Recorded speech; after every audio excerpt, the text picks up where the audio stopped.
this seems to be a pretty hot topic that I discuss with people on a daily basis. It would have to be the Waterpik. Now, I'm fortunate to have both, the handheld unit and the countertop unit. And I got mine from Sam's Club, both for about $75, and it came with 12 attachments, like up here. This one's an ortho attachment, this one's the normal attachment.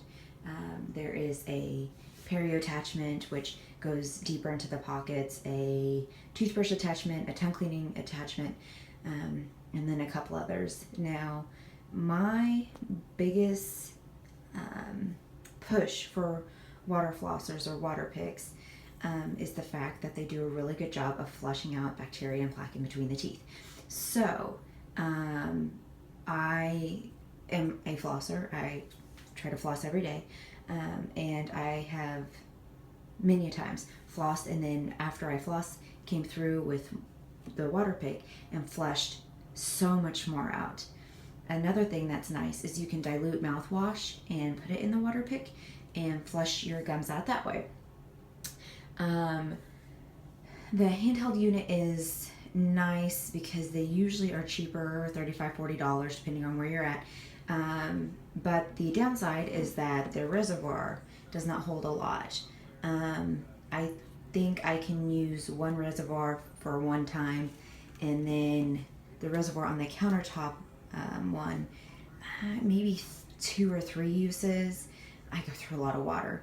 Hardest part about the Waterpik is that there is a huge learning curve when it comes to learning how to use one of these. First time you use one, water's going to go everywhere. So I suggest going someplace where you don't mind if water goes absolutely everywhere. And I probably picked up on how to control the water flying out of my mouth in about 2 weeks or so. So I got one when I had my braces for the second go around as an adult, and I just think it really does a good job of getting people with ortho clean.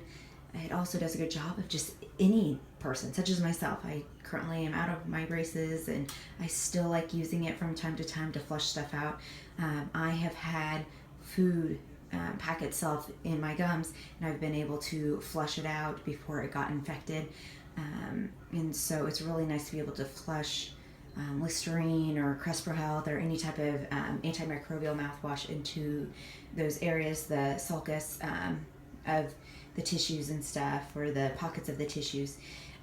Another thing is, if you have periodontal disease, this is pretty much the only thing that can reach deeper than what your floss or your toothbrush can reach. Unfortunately, floss and toothbrush can't go very far underneath your gum tissues, but this can actually go deeper. I do have a patient that has a deeper pocketing depth. I think it's 8 or 9 millimeters, which doesn't sound like a lot, but in the mouth it's huge. And she keeps it absolutely clean. And every time I ask her, how are you doing it? How are you doing it? And she always says it's the Waterpik. The nice thing about these things is that there's actually one that you can buy on Amazon that you connect to your shower, and you can use it that way. The only downside is you cannot use mouthwash with that, so you'd have to use one of these 2 units. Now, if you want a more in-depth look to these units, just let me know in the comments, and I can show you all the parts and stuff. But I like to try to keep these videos as short as possible, but just let me know.